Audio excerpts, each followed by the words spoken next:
So it is Jimmy and Nick here again. We've got a 2,500 point game, Orcs and Goblins versus High Elves on our hands. We've already done deployment and Vanguard and rolled to see who goes first. What we've got here, 5 Wolf Riders with short bows, spears, and shields, and a musician. Mangler Squig, Orc Boar Chariot, River Trolls, Rock Lava deployed in the marsh here, 40 Night Goblins that I'm still putting together, 41 Night Goblins. They have a Standard Bearer, Musician, Netters, Hand Weapon, and Shield. Then we've got a level 4 Orc Shaman here, a level 1 Night Goblin Shaman here. I deployed them outside of the units just in case they go Animosity. Then we've got an Orc War Boss on a Wyvern here. He's got a Great Weapon and a Shield. We've got Doom Diver here, Pump Wagon with Spiky Rolla, Outrigger, and Flappas. We've got another unit of 41 Night Goblins over here, same thing as the other guys. Unit of 4 regular Trolls. We've got unit of Savage Orc Boar Boy Biggins. They have shields and spears, full command. This is a Savage Orc Big Boss, Battle Standard Bearer, and he's got a shield and a Great Weapon. And then this is my my Goblin Wolf Rider unit over here. It's the same clone as the first unit I showed you. And both of those guys have already made their Vanguard moves. And Nick over here has... well, we'll be going first. I won the roll off. Yes. I've got 5 Dragon Princes with Standard and Champion, including an awesome Trident. Just added that. It's very cool. Get the glamour shot of the Trident. I got 5 Reavers with Standard and Musician. Bolt Thrower, 18 Archers with Standard and Musician. Whoops.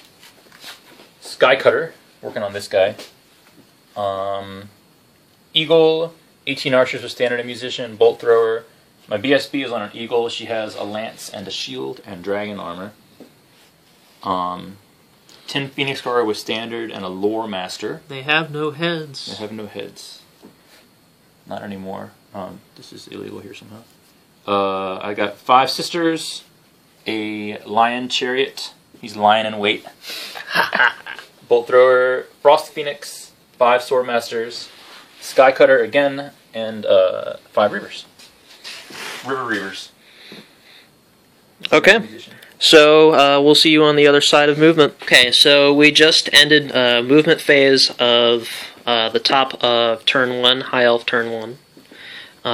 And Nick is going to explain what he did. Reavers marched up here and went into the river with my Phoenix. It's necrotic, which means it's dangerous terrain. Did you roll that for him, by the way? He didn't march. Yeah, he did, actually. He landed in it, though. Yeah, you're right. Okay. Yeah, you're right. Fine. Okay, moved up here, moved up here, not over. They walked into the Wildwood? Yeah, Wildwood. No damage. Moving up here, not too much stuff. Oh, I didn't move her. Do you want to do that now? She's okay, actually. Leave her where she is. Not a lot. Moved up there. Dragon Princes are moving up pretty aggressively here, and a big march over there. Yeah, that's all. I don't know. You're being awful aggressive with those DPs. Maybe you should hold off again. Hey, I thought about. I was like picking the dice to charge all across the board. But no, I'm not gonna do it. All right. So Winds of Magic. We'll go ahead and roll that. 6 and 5. Good one.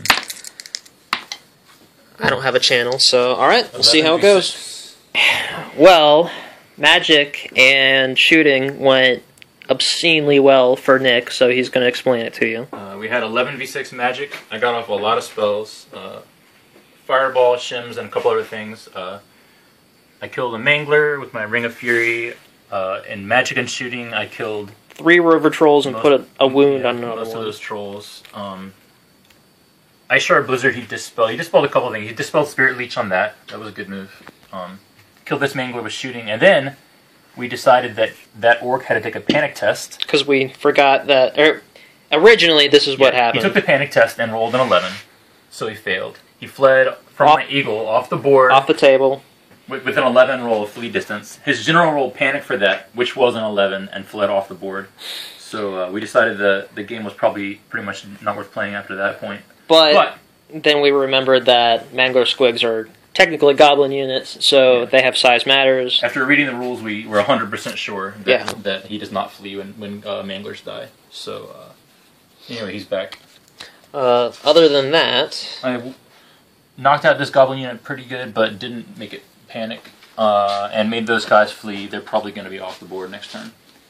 And there's no close combat, so we'll go ahead and... I destroyed so much stuff that I didn't have anything left to shoot with my BSB. That's how good my base was. I want to cry. Let's start my very first movement phase. Right. Goblin, movement 1. I've had to change my tactics up pretty considerably because he's devastated me so far. But the Wolf Riders moved over here to threaten these guys in the flank. I had to move the chariot back so I could maybe do something with that.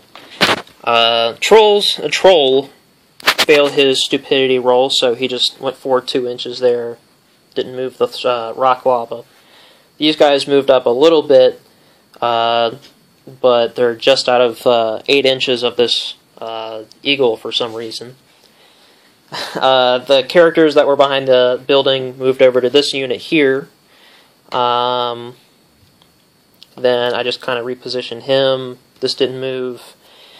This, I tried moving over in that direction, but instead it rolled 2 1s. So I had to roll in a random direction, and of course it goes right into my Night Goblins and does 7 wounds. Snottlings are like, yeah! So, this game is working really well. These guys moved over 3 inches. These guys repositioned themselves so they don't get flank charged or anything like that. And, let's see how magic is. 3 and 5. Let's see if I channel.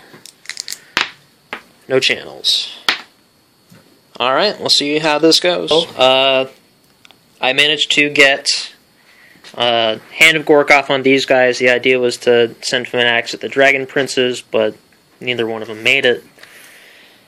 We didn't do the Blood Forest on your trolls. They didn't have a spell cast on them. Yes, a spell was cast out of the forest. Yeah, you're right. It won't hurt them, but we should just do it. And I want to see so in my turn, I managed to get Hand of Gork, the extended version, or boosted version, off on these guys.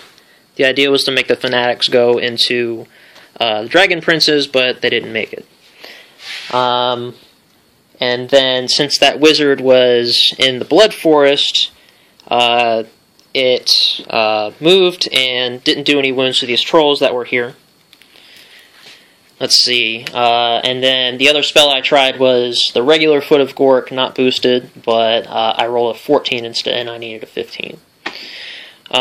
Shooting, nothing really happened. Doomdiver wounded this bolt thrower. Doomdiver wounded the bolt thrower, and that's the only thing that happened. And there was no close combat, so we're going to go into High Elf turn 2 and see how it goes from there. Okay. So Nick did his second movement phase. He's going to explain it to you.